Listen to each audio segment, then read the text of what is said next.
আজি মহাশিৱৰাত্ৰি। ৰাজ্যৰ বিভিন্ন প্ৰান্তত আজি মহাদেৱক আৰাধনা কৰিছে অগণন ভক্তই। মহাদেৱ শিৱক পুজিবৰ বাবে ধূপ ধূনা নৈবেদ্যৰে আজি ভক্তৰ লানি নিচিগা ভিৰ পৰিলক্ষিত হৈছে বিভিন্ন স্থানত।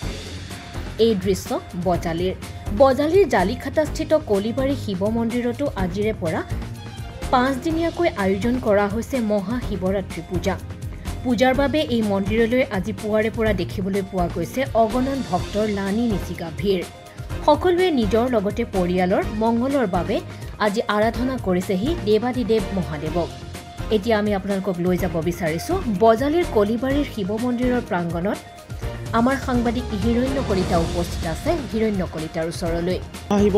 এই মহাশিৱৰাত্ৰি বজালিৰ কলিবাৰী থানত জালিখাটাস্থিত কলিবাৰী থানত আজিৰে পৰা 5 দিনীয়াকৈ অনুষ্ঠিত হৈছে শিৱৰাত্ৰি পূজা। ইতিমধ্যে ভক্তগণে এই মন্দিৰত সেৱা লৈ আছে, শাস্ত্ৰপাঠ কৰা পৰিলক্ষিত দেখা গৈছে। এই এছিয়া মহাদেশৰ ভিতৰতে বটবৃক্ষজোপা দ্বিতীয় স্থানত পৰিগণিত হৈছে। হাজাৰ ভক্তগণে উপস্থিত হোৱা পৰিলক্ষিত হৈছে।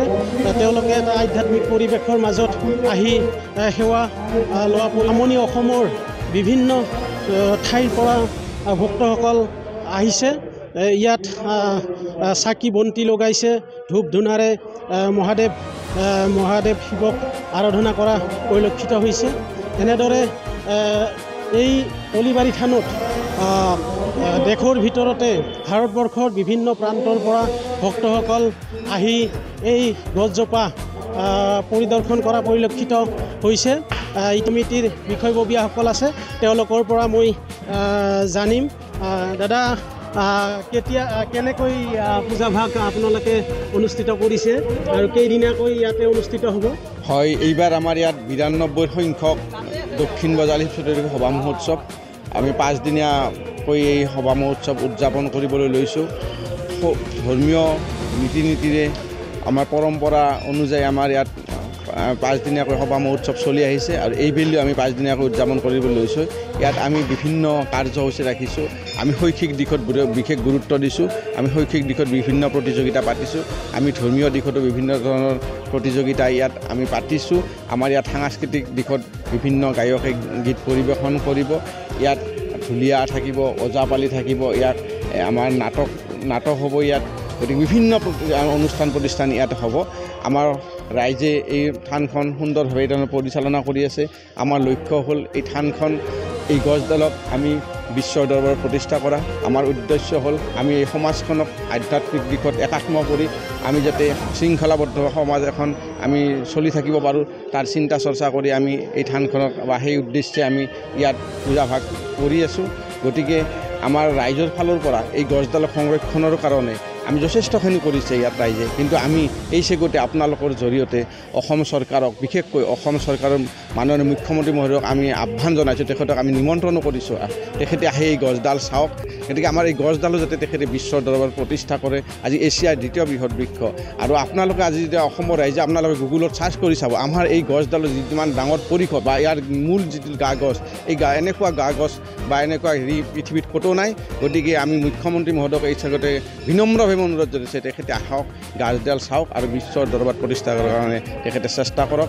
আৰু এই চেগতে মই সংবাদ মাধ্যমক ধন্যবাদ জনাইছোঁ। তেখেতসকলে বহুতখিনি কৰিছে আমাৰ এই অনুষ্ঠানটোৰ কাৰণে, এই গছডাল বিশ্বৰ দৰবাৰত প্ৰতিষ্ঠা কৰাৰ কাৰণে। গতিকে যাতে এখন পৰ্যটনস্থলী হিচাপে ঘোষণা কৰে, তাৰ প্ৰতি আমি আহ্বান জনাইছোঁ। যে দাদা, এই পূজা ভাগত, এই 5 দিনীয়া পূজা ভাগত আপোনালোকৰ কিমান ভক্ত সমাগম ঘটিব? হয়, মই 92তম শিৱ চতুৰ্দশী মহোৎসৱৰ সম্পাদক হৈছে আপোনালোকক ধন্যবাদ জনাইছোঁ যে আমাৰ এই মহান অনুষ্ঠানটিৰ কাৰণে এই অঞ্চলৰ গোটেই ৰাইজে আজি দুমাহমান আগৰ পৰাই উৎসাহ উদ্দীপনালৈ আগবাঢ়ি আছিল। গাঁৱৰ ডেকাহঁতে কঁকালত টঙালি বান্ধি এয়া চাওক, আপোনালোকে নিজেই নিজ হাতেৰে পাহাৰ সাজিছে, নানান সিহঁতে কাৰ্য কৰিছে। আৰু এই অঞ্চলৰ যিখিনি ৰাইজ, লগতে গোটেই বজালিৰ লগতে অসমৰ ৰাইজে এই অনুষ্ঠানটিৰ প্ৰতি সঁহাৰি জনাই আহিছে।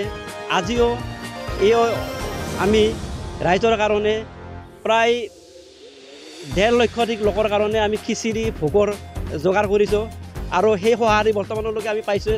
আপোনালোকে চাওক যে এতিয়ালৈকে আমাৰ ঠিক লানি নিচিঙা সোঁত বহি আছে। ইতিমধ্যে উদ্যোক্তা সমিতিয়ে আমাক জানিবলৈ দিছে যে ইয়াতে এমাহ জোৰা যুৱকসকলে যি প্ৰস্তুতি চলাই ইয়াতে পাহাৰ বনাইছে আৰু অলপ আজি প্ৰায় 1 ঘণ্টামান পাছতে ইয়াতে প্ৰায় 50,000 ভক্তৰ সমাগম ঘটিব। লানি নিচিগা সোঁত বৈছে আৰু ভক্তসকলে আহি তেওঁলোকে চাকি বন্তি লগাই আছে। এনেদৰে এতিয়া আজি মহাৰাত্ৰি শিৱ পূজা ইয়াতে 5 দিনীয়াকৈ অনুষ্ঠিত হ'ব।